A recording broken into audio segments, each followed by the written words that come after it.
A'udzu billahi minasyaitonir rajim. Bismillahirrahmanirrahim. Assalamualaikum warahmatullahi wabarakatuh.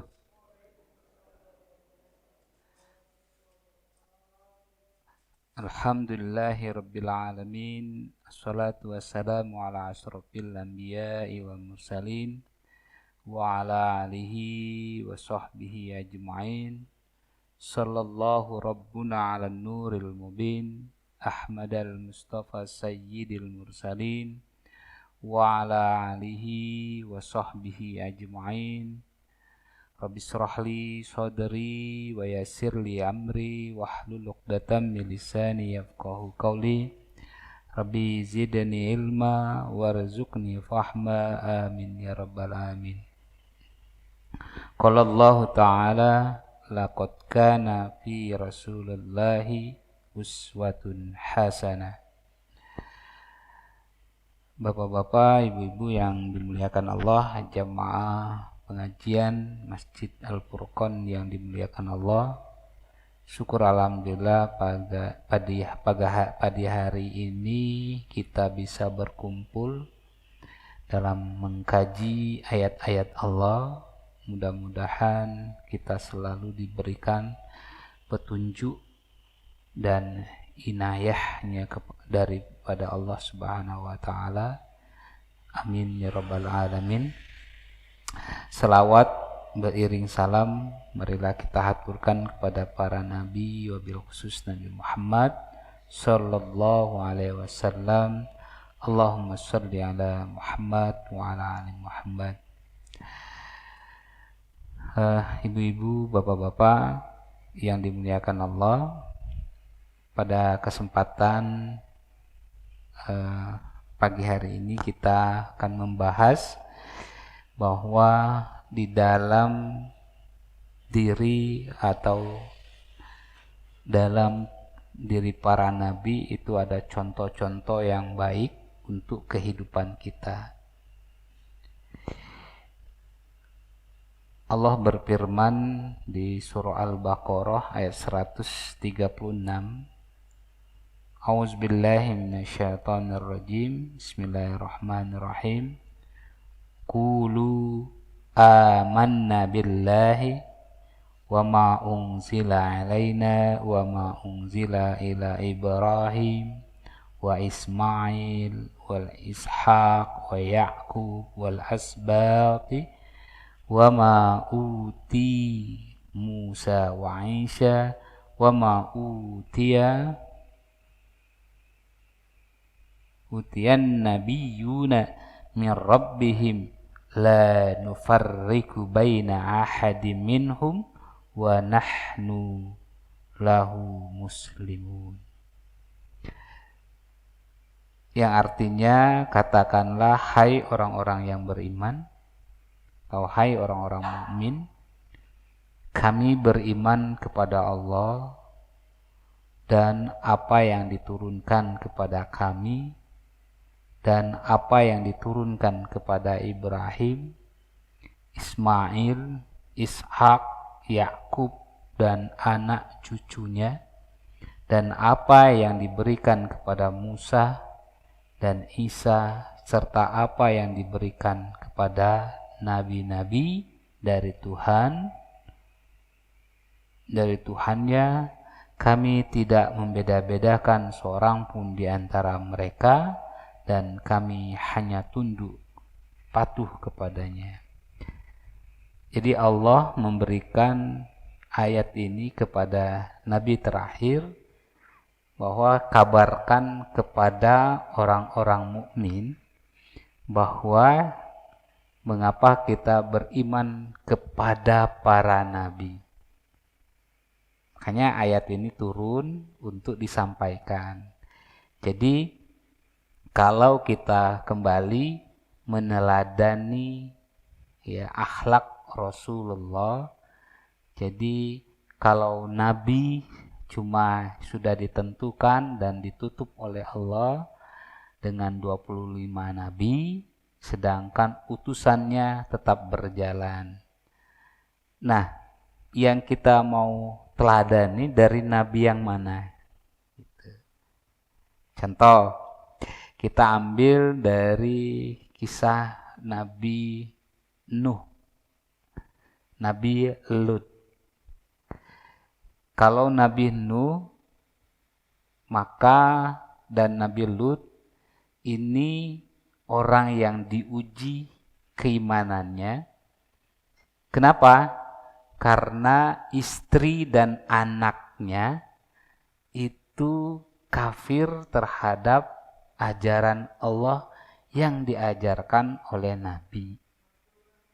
Kalau kita mau pakai akal, semestinya ketika kalau suaminya seorang nabi, ya, pastilah anak dan istrinya taat dan patuh terhadap suami yang beriman dan bertakwa tersebut. Nah, apa yang kita ambil hikmah di sini berarti iman itu tidak bisa diwariskan. Tapi iman itu adalah anugerah dari Allah yang mana diberikan kepada siapa yang dikehendakinya. Termasuk katakanlah para ustadz, para kiai. Kalau petunjuknya belum tiba, maka tidak akan merubah keimanan seseorang. Nah, dapat pelajaran apa? Berarti kita tetap seorang laki-laki atau seorang suami terhadap istri dan anak, atau seorang istri terhadap suami dan anak, itu metodenya, caranya membiasakan dari sejak dini.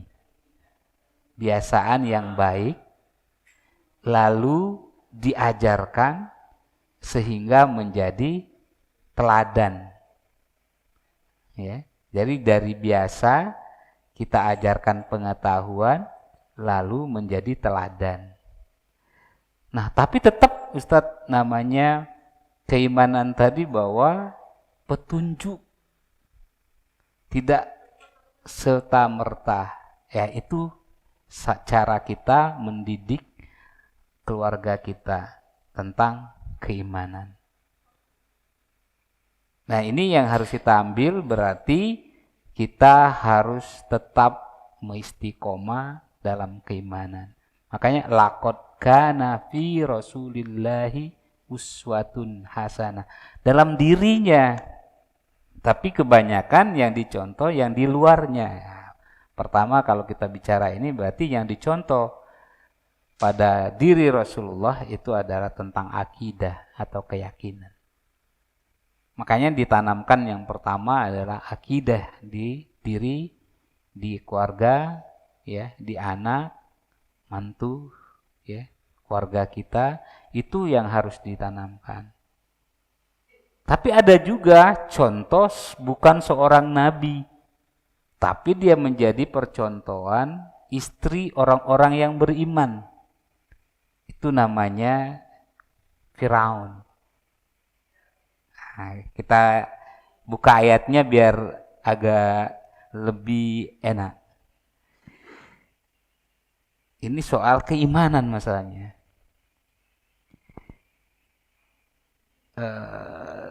Tahrim ayat 10. A'udzubillahi minasyaitonirrajim. Bismillahirrahmanirrahim.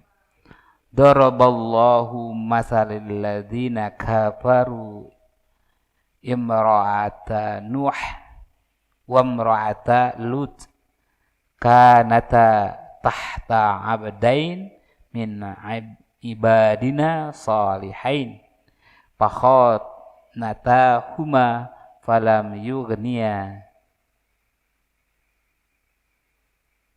anhuma minallahi syai'a wa qalilan duhulan nara ma'ad dakhilin.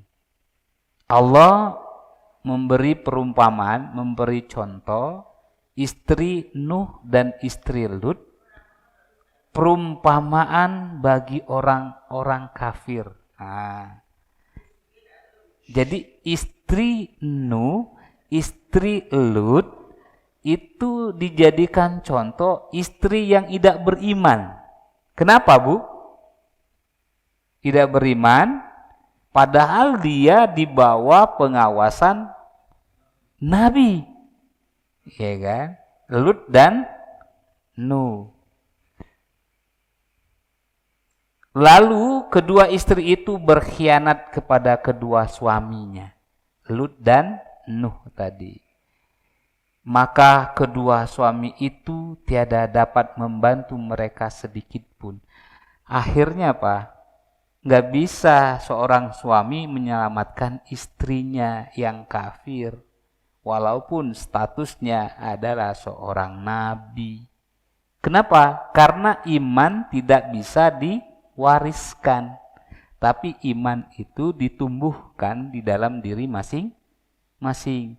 Ya minimal cara kita tetap namanya Nabi pasti mendidik istri dan anaknya, tapi kembali lagi kepada diri kita masing-masing. Nah makanya metodenya tadi kita biasakan dari kecil, kita ajarkan kebenaran, maka nanti menjadi tauladan, menjadi contoh pada anak dan istrinya. Nah ini dua nabi loh, Bu. Nggak bisa menjamin seorang istri dan anaknya dalam surga. Kenapa? Karena di dalam hati keimanannya tidak ada. Apa yang terjadi? Tetap masuk neraka mereka. Ya. Masuklah ke dalam neraka bersama orang-orang masuk neraka. Jadi seorang istri nabi loh. Lah kalau kita bukan istri ustadz kiai, apalagi.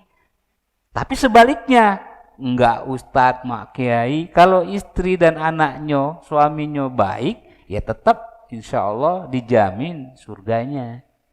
Contoh di ayat 11 ya Bu. Wa daraballahu masalil ladzina amanu amrata Fir'aun.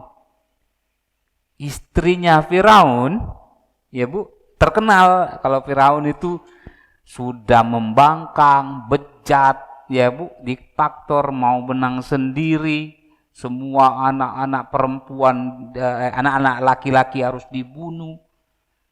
Tidak ada yang namanya anak laki-laki yang harus hidup, berkuasa. Si Firaun. Apa dibilang oleh Allah? Tapi istrinya adalah perumpamaan orang-orang yang beriman. Jadi contoh istri orang yang beriman. Suaminya bejat. Tadi suaminya Nabi, jadi contoh orang kafir. Istri orang kafir. Nah ini suaminya bejat, tapi istrinya jadi contoh istri orang beriman. Nah, dua hal yang berbeda. Ini harus kita contoh.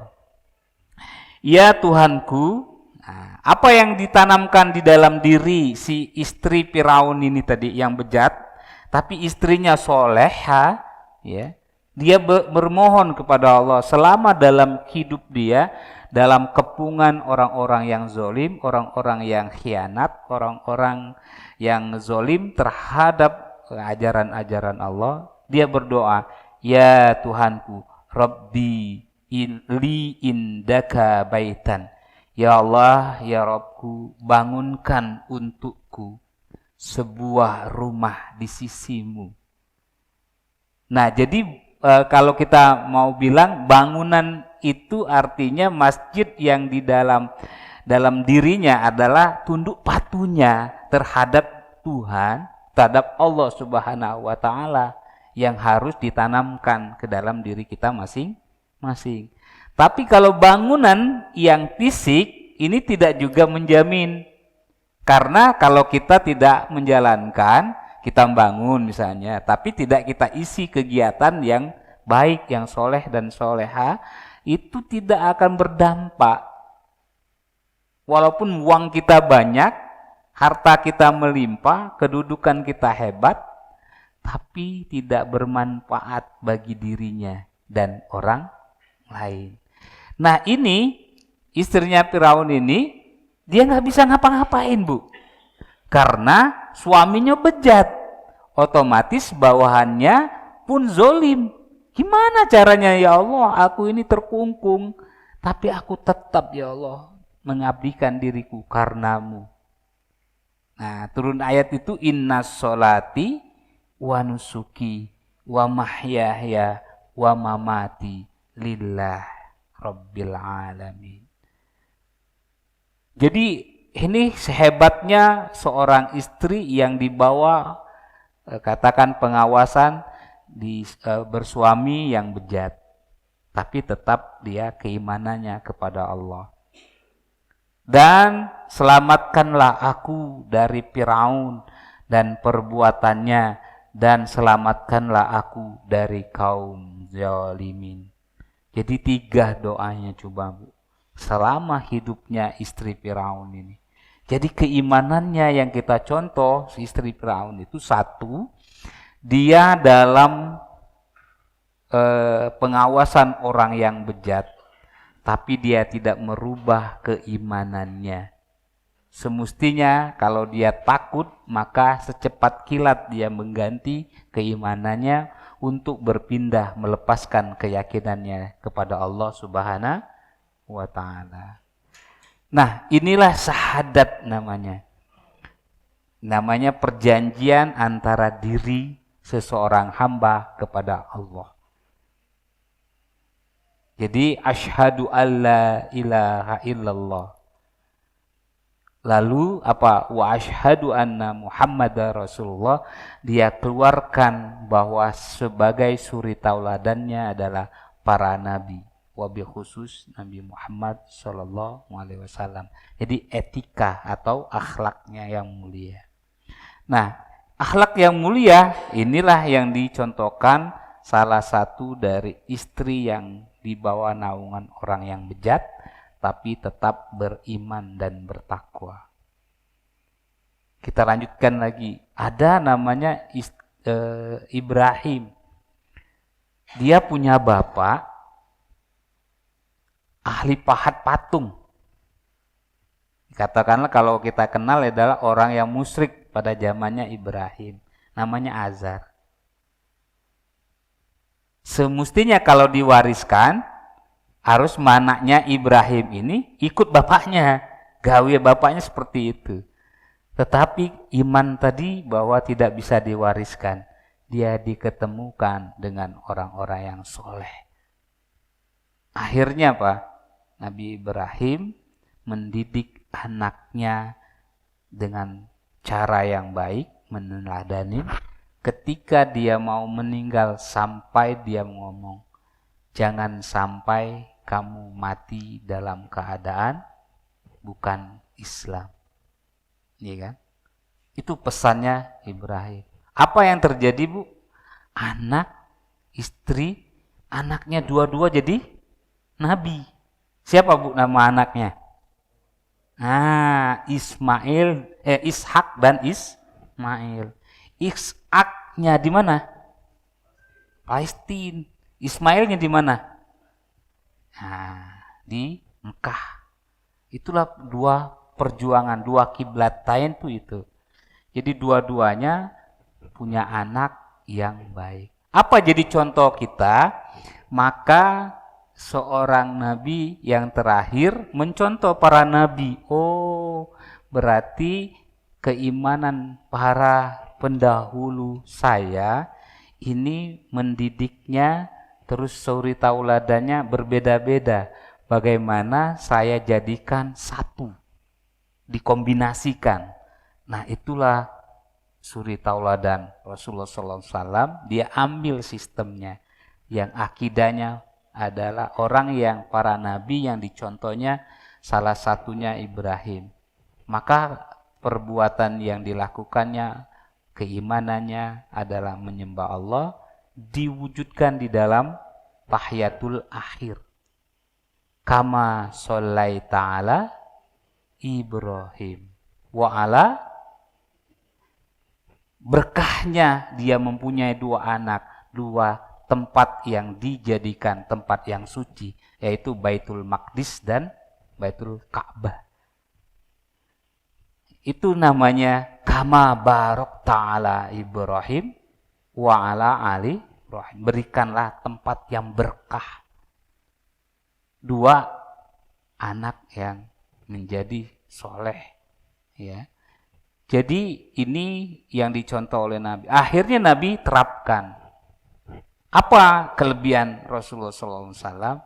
Dia menerima semua ajaran dari Nabi Adam sampai Nabi Musa untuk dijadikan dalam dirinya.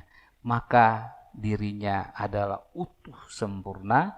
Kata Allah, tidak ada nabi lagi setelah Nabi Muhammad Sallallahu Alaihi Wasallam. Nah, ini sistem atau metode atau syariat yang diterima oleh Nabi. Sehingga dia mengajarkan tidak berpolah dengan satu. Nabi mempunyai sifat rendah hati. Nah, apa yang di Al-Quran disebutkan sifatnya rendah hatinya Rasulullah? Kita buka di surah Al-Furqan. Nah, ini Al-Furqan, pembeda yang hak dan yang batil.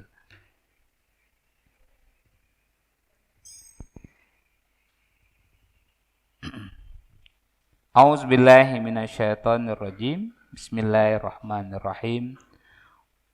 Wa huwal ladzi ja'alal lail wan nahar khilfatan liman arada an yazkarallah au arada sukura.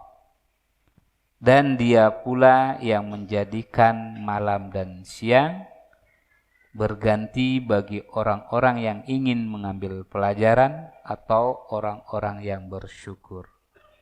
Apa yang terjadi pada diri Nabi dan hamba-hamba Tuhan yang Maha Penyayang itu ialah, jadi Allah menciptakan siang dan malam untuk umatnya atau hambanya, yaitu orang-orang yang berjalan di atas bumi dengan rendah hati. Dan apabila orang jahil menyapa mereka, mereka mengucapkan kata-kata yang baik. Jadi seorang nabi memberikan contoh pada kita ketika dalam perjalanan kita harus rendah hati. Kalau saya simpulkan benar, yaitu 3S, senyum, sapa, salam. Itu terjadi pada Rasulullah SAW. Di setiap perjalanan, contoh kalau kita baca di buku yang Nabi itu namanya Sirah Nabawiyah, kisah perjalanan Nabi. Jadi Nabi itu bukan hanya seorang katakanlah agamawan, dia juga adalah seorang pedagang, atau kalau kita ini sekarang ini menjadi konglomerat lah ya Pak. Nah, dalam perjalanan beliau untuk mensiarkan namanya ajaran agama Allah, itu setiap dia perjalanan adalah dari Mekah ke Madinah, itu pasti ketemu orang-orang yang berbeda dan karakter yang berbeda, agama pun yang berbeda, ekonomi pun yang berbeda. Apa yang dilakukan Rasulullah SAW dengan kerendah hatiannya? Dia tetap menyapa, ditanya dengan keadaannya berdakwah, maka dia setiap dia mampir setelah berjualan, dia berdakwah. Nah, makanya saya lihat berarti Rasulullah SAW yang dibilang adalah namanya Raudhoh, itu adalah hari-harinya beliau setelah berjalan sehari-hari, dia berdakwah. Nah, itulah namanya istirahatnya Rasulullah. Jadi istirahatnya Rasulullah itu ketika dia berdakwah. Ya. Nah, kalau kita istirahatnya kita tidur. Ya, istirahatnya Rasulullah itu ketika dia berdakwah. Karena apa? aktivitas yang ada dia lakukan, di samping dapat kehidupan dunia, tetap dia kehidupan akhiratnya dia dahulukan. Nah, terus dalam perjalanan itu, dia bawa dagangan, itu dia beli harta orang yang tidak mampu, dagangan orang yang tidak mampu, dari Mekah dia bawa ke Madinah. Sebaliknya, dari barang orang yang tidak mampu yang di Madinah, dia beli, dia bawa lagi ke tempat yang lain. Akhirnya apa? Inilah menjadi suri tauladan bagi orang-orang yang tahu sifatnya Rasulullah. Ternyata beliau tidak saja adalah agamawan, tapi juga dermawan dan juga orang yang punya hartawan. Itu di dalam dirinya, maka dijadikan contoh. Sehingga terjadilah kalau dikisahkan itu ketika beliau tidak ada atau sakit di dalam kegiatan hari-hari, banyak orang yang bertanya, ingin kedatangan dan kehadiran beliau. Karena apa? Dia merasakan ketika beliau hadir di tengah kalangan masyarakat, memberikan namanya kesejukan, ketenangan, dan memberikan ketentraman dan kesejahteraan. Ini yang dia cari, yang kita jadikan panutan. Sehingga ada 4 kapilah yang berada di, katakanlah di kawasan Jazirah Arab itu, ada golongan kapilah. Salah satunya bagaimana Nabi menyatukan golongan yang bertikai ini, rebutan, ada kafir, ada Quraisy, ya, ada namanya macam-macam kaumnya, ada kaum yang penyembah-penyembah yang lain, ya. Akhirnya Pak, Nabi memberikan contoh ketika bertikai ini, buatlah namanya perjanjian. Barang siapa yang bisa memasuki namanya Ka'bah, maka dia yang berhak meletakkan batu hitam Hajar Aswad. Siapa yang menang, Bu? Yang dahuluan? Ya Nabi. Tapi yang meletakkan adalah 4 kafilah atau 4 golongan yang disuruh oleh Rasulullah SAW meletakkan. Ini adalah simbol persatuan dan rendah dirinya Rasul, sehingga beliau dikagumi walaupun mereka ada yang berbeda agama dan keyakinan. Ini yang harus kita contoh sebagai kepemimpinan beliau dan sebagai dalam perjalanan hidup beliau, dia menegakkan bagaimana sifat rendah hati dan bagaimana orang yang berbeda dengan agama dia tetap menyapa, dia tetap berkata dengan kata-kata yang baik. Ini ayat yang ke-63. 64-nya, dan orang yang melalui malam hari dengan bersujud dan berdiri untuk Tuhan mereka. Ini Nabi kebiasaannya, Bu, sholatnya malam. Makanya dia bilang sholat malam itu sholat wajib bagi dirinya, bagi diri Nabi. Kenapa? Itu sebagai tambahan dari sholat yang wajib. Ya. Nah, tapi kelebihan beliau setelah dia berdiri, dia keluar mencari orang-orang yang tidak mampu di mana sekelilingnya beliau. Ini mungkin yang belum kita jadikan kebiasaan. Kalau sholatnya saya yakin insya Allah kita sudah terbiasa. Dan orang-orang yang berkata, ya Tuhan kami, jauhkan azab jahanam dari kami, dan sesungguhnya azabnya itu adalah kebinasaan yang kekal. Ini harapan atau doa yang dilakukan oleh Nabi. Sesungguhnya jahanam itu seburuk-buruk tempat menetap dan tempat kediaman yang tidak baik. Dan orang-orang yang apabila membelanjakan harta mereka tidak berlebih-lebihan dan tidak pula kikir. Berarti Nabi rutin yang dilakukan beliau. Jadi dia tahu bahwa di dalam hartanya ada hak orang, tapi dia tidak berlebih-lebihan dan tidak pula kikir. Adalah pembelanjaan itu di tengah-tengah harta yang demikian. Tergantung dari kemampuan kita masing-masing. Ini yang dilakukan Rasulullah sebagai contoh suri teladan kita.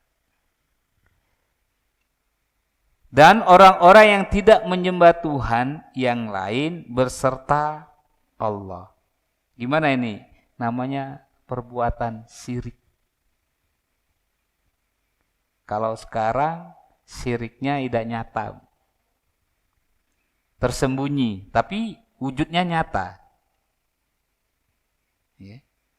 Makanya maaf, sekarang ada sahabat yang sering bercengkrama, kenapa Ustadz perilaku Ustadz itu dianggap rendah di kalangan orang-orang pejabat. Saya bilang mereka mengetahui apa kelemahan kita.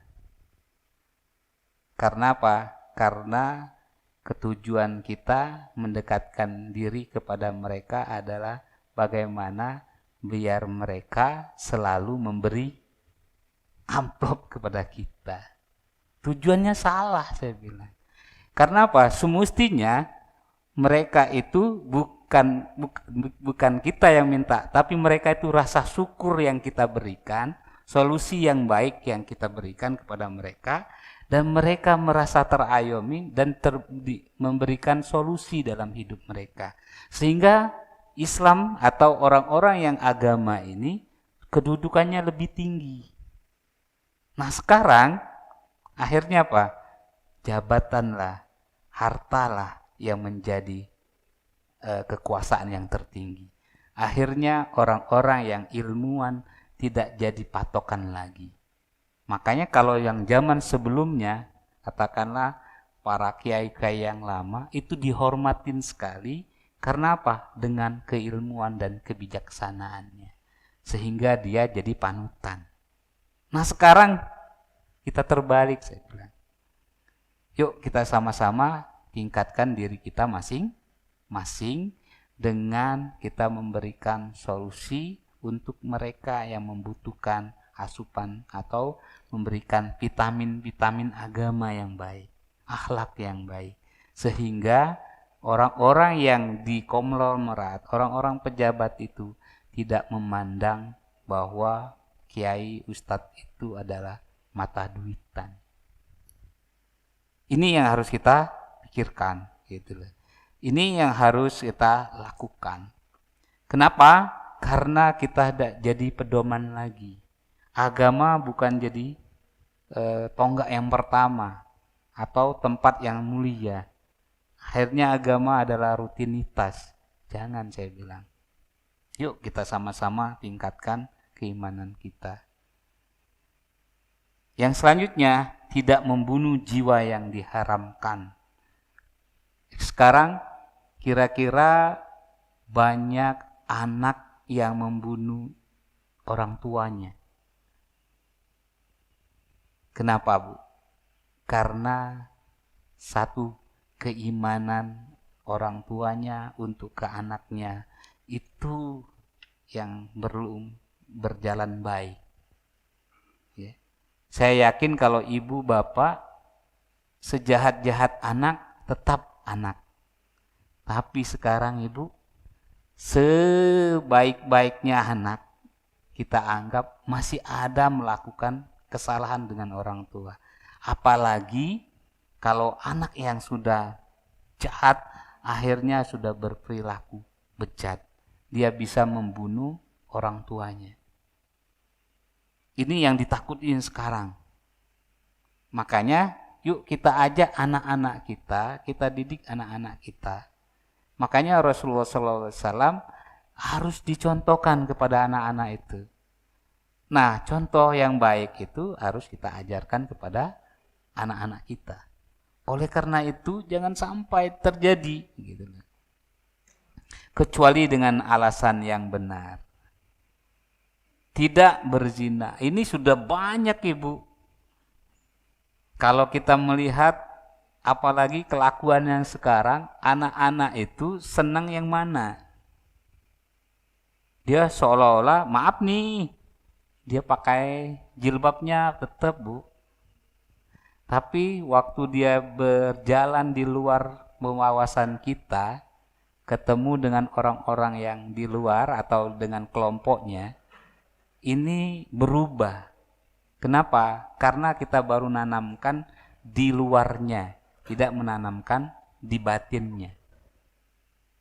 Akhirnya apa? Di depan kita kelihatan perilakunya baik, tetapi ketika dia di luar pandangan ibu bapaknya, justru melakukan yang tidak sesuai atau keji dan mungkar.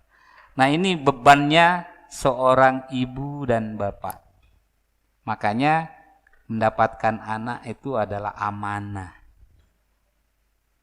Hadis Nabi berkata itu bahwa setiap anak yang dilahirkan itu suci. Tapi setelah jadi dia mau Islam, mau Hindu, mau Buddha, itu tergantung ibu bapaknya. Nah, ketika ibu bapaknya tidak bisa membina anak cucunya, inilah menjadi beban bagi yang dianugerahi oleh Allah. Tapi ketika kita selamat atau bisa menyelamatkan perilakunya anak cucu keturunan kita, inilah menjadi amal ibadah kita. Karena apa? Karena dia mempunyai anak yang soleh dan soleha. Itu harapan kita semua. Ini menjadi contoh suri tauladan yang diberikan oleh Nabi. Dia punya anak, dia berpesan ketika anaknya melakukan keji dan mungkar, silakan dihukum. Salah satunya kalau dia mencuri, potong tangannya.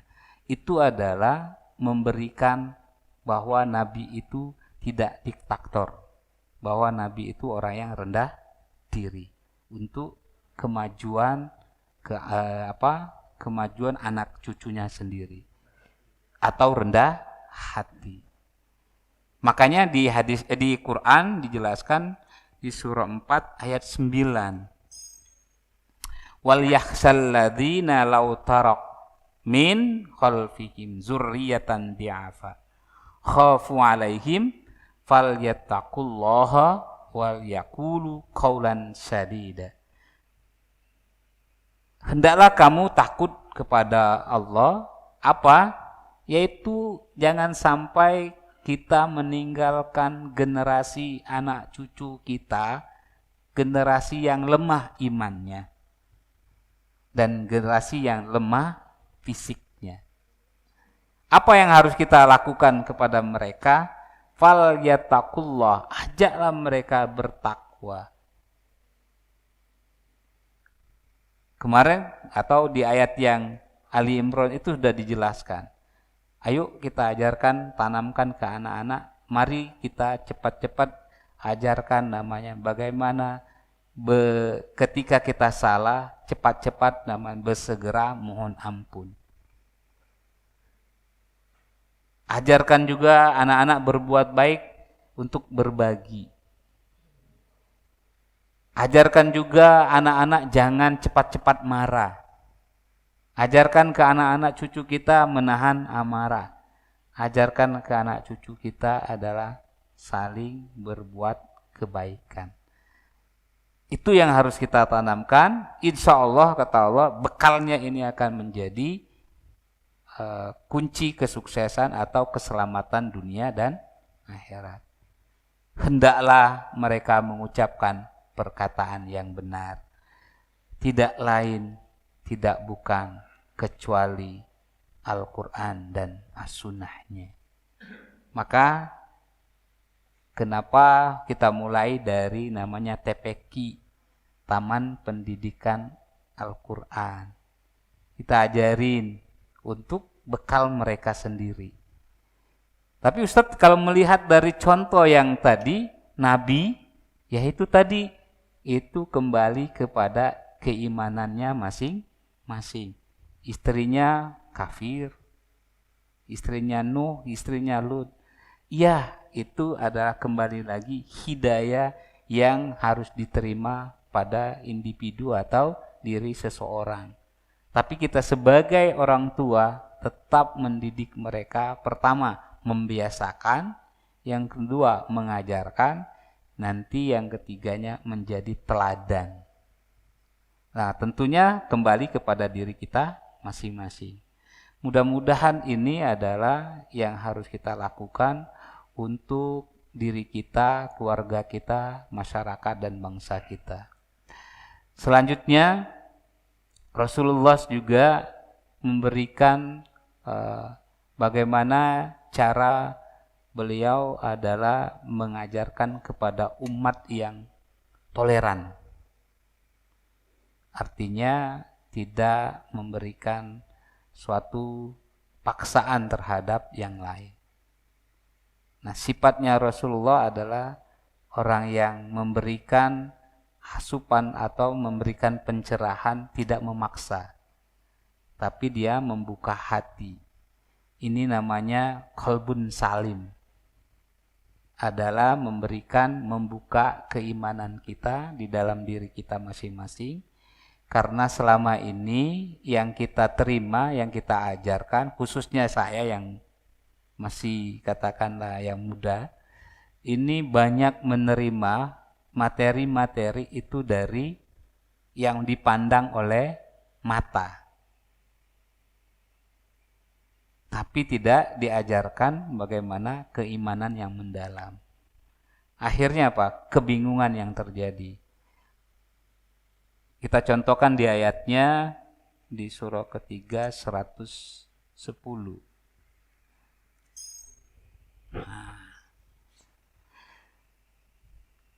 Kuntum khairu ummah ukhrijat linnas ta'muruna bil ma'ruf wa tanhauna 'anil munkar wa tu'minuna billahi. Kamu adalah umat yang terbaik yang dilahirkan untuk manusia, menyuruh kepada yang ma'ruf dan mencegah yang mungkar, dan beriman kepada Allah. Jadi bersyukur kita, katakanlah dilahirkan dengan rahim biologis kita, ibu bapak kita, kakek moyang kita yang beragamakan Islam. Tapi jangan sampai Islamnya ini cuma Islamnya keturunan. Apa yang harus kita lakukan? Ya'muruna bil ma'ruf wa yanhauna 'anil munkar.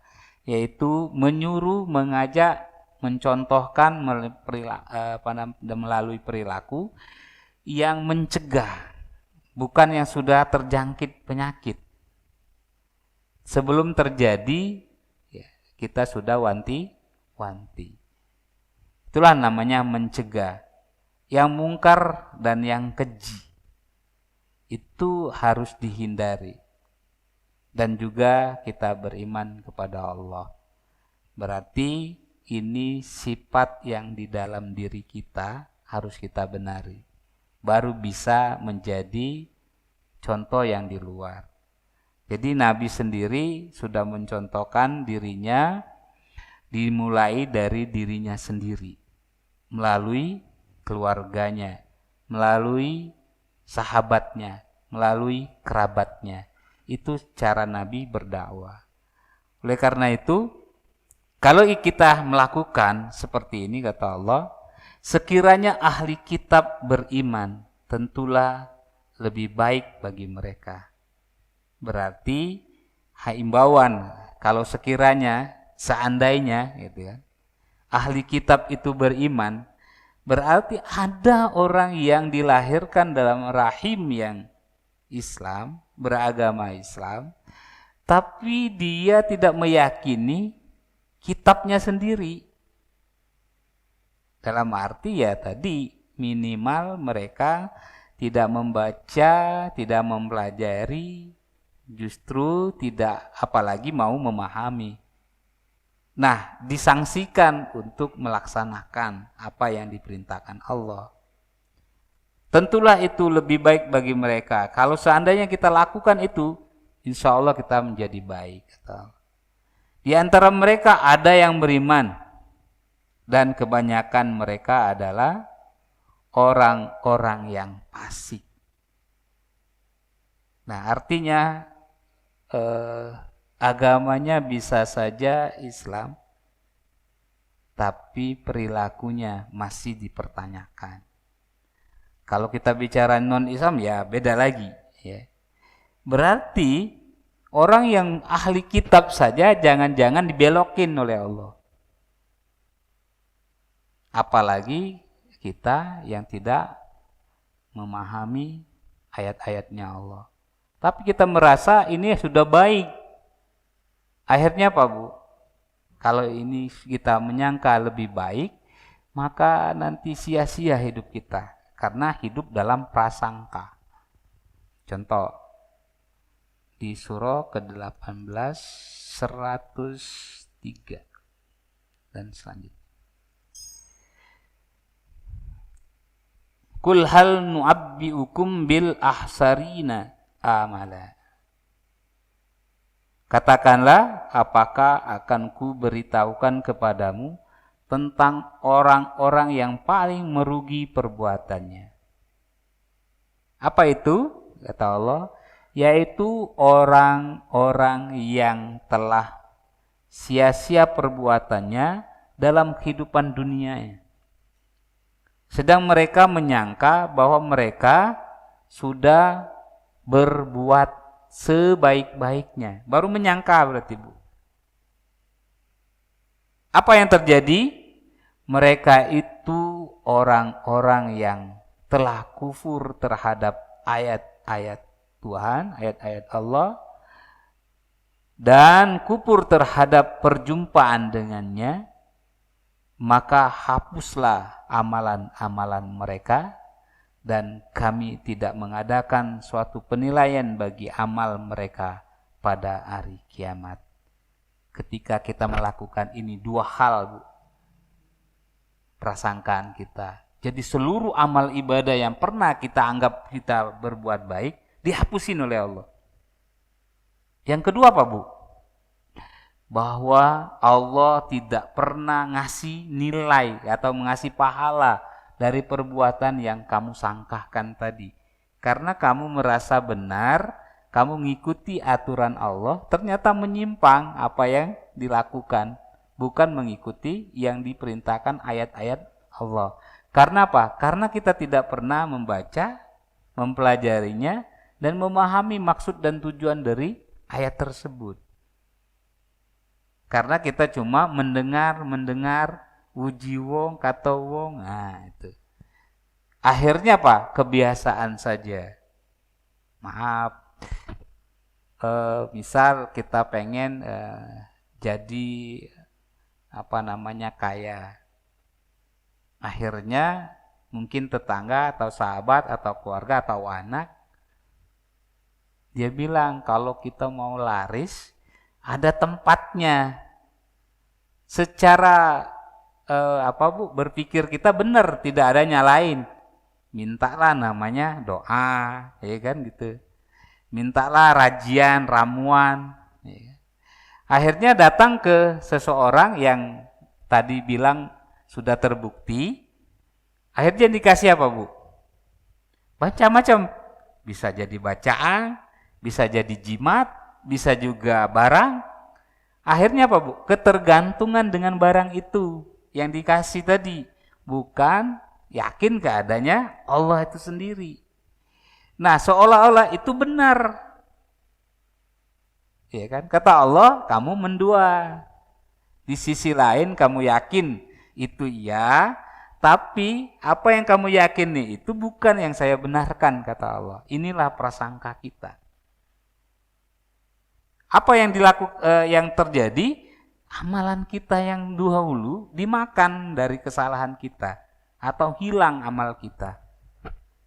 Lalu waktu kita wafat atau kita mati, kata Allah, kamu nggak ada nilai sama sekali di mataku, gitu loh. Ini jangan sampai terjadi penyesalan tidak pernah datang duluan. Demikianlah balasan mereka itu neraka jahanam. Kenapa? Amal kita hapus, amalan yang kita kerjakan tidak dinilai oleh Allah, otomatis kata Allah balasannya jahanam. Disebabkan kekafiran mereka dan disebabkan mereka menjadikan ayat-ayatku dan rasulku sebagai olok-olokan. Apa dia? Kata orang kafir Quraisy itu, Nabi, hai Muhammad, ngapain kamu? Orang baru datang di kota kami sudah mengajak yang lain. Bahwa nenek moyang saya itu seperti itu loh. Nah itu. Ada, kita buka ayatnya. Jadi Nabi dulu diolok-olok. Apa dia Muhammad datang-datang nak ngerubah kebiasaan yang kami sudah sembah ini. Nenek moyang kami itu lebih hebat dari kamu. Nah itu deh, bahasanya gitu. Dan dikatakan kepada mereka, ikutilah apa yang telah diturunkan Allah. Jadi Nabi berkata, ikuti ya apa yang telah diturunkan Allah. Apa mereka jawab, Bu, kafir Quraisy yang diajak Nabi? Mereka menjawab, tidak. Tetapi kami hanya mengikuti apa yang telah kami dapat dari perbuatan nenek moyang kami. Jadi dia tidak mau berubah kebiasaan yang pernah dia dapat dari mungkin keturunan nenek moyangnya. Dia nggak mau datangnya ayat-ayat Allah yang baik. Apakah mereka akan mengikuti juga walaupun nenek moyang mereka itu tidak mengetahui apa-apa? Pada dasarnya yang kita ikutin tadi ternyata tidak tahu juga kebenaran yang dari Allah. Terkecoh dah, Bu. Kalau bahasa dusun gitu tebudi gitu nih. Nah, aku anggap itu betul, tidak taunya salah. Itu bahasanya yang kita jangan sampai terjadi di dalam diri kita. Ya, itu mengetahui suatu apapun dan tidak mendapat petunjuk. Apa kata Allah kalau sudah terjadi ini? Kamu nak nyalaka aku? Tidak bisa kata Allah. Karena sebelumnya sudah saya utus namanya Rasul yang harus kamu ikuti. Dan saya turunkan namanya kitab yang sudah saya turunkan kebenarannya. Kenapa kamu tidak mengikutinya? Malahan kamu tetap ikut kepada orang-orang yang tidak benar atau nenek moyang kamu dulu. Nah, apa yang terjadi, Bu? Nah, surah An-Nisa ayat 79-nya. Apa saja nikmat yang kamu peroleh, itu semuanya dari Allah. Dan apa saja bencana yang menimpamu, maka itu dari kesalahan dirimu sendiri. Kami mengutusmu Muhammad menjadi Rasul kepada segenap manusia. Dan cukup Allah lah menjadi saksi. Jadi jangan sampai nyala ke Allah lagi. Tuhan, aku dulu nyembah kamu ya Allah. Iya, kamu nyembah ke aku, tapi kamu mendua. Nah, seluruh nikmat yang aku berikan itu ya dari aku kata Allah. Tapi masalahnya, kesalahannya itu kamu perbuat dewe. Ya tanggung jawab dewe. Bukankah kami sudah mengutus kamu? Sudahkah Allah sudah mengutus Rasul kepadamu, kata Allah, sebagai pemberi petunjuk manusia. Tapi kamu yang gak berubah sikap itu. Ya terima saja apa yang sudah kamu kerjakan. Nah ini sikap yang keimanan yang seperti ini yang sudah dicontohkan Rasulullah. Jangan sampai kita menyimpang terakhirnya. Ya. Sehingga awalnya kita baik, tapi dicatat akhirnya adalah tidak baik. Nauzubillah min zalik. Mudah-mudahan menjadi bekal hidup kita semua dan kita selalu diridhoi oleh Allah Subhanahu wa taala dan Rasulullah sebagai teladan kita. Berpegang teguhlah kata Nabi, ya, dua perkara, yaitu Al-Qur'an dan As-Sunnah. insya Allah selamat dan di dunia dan akhirat. Demikian yang kami bisa sampaikan menjadi contoh kita Rasulullah SAW. Kalau ada waktu untuk kita diskusikan, silakan, silakan, silakan.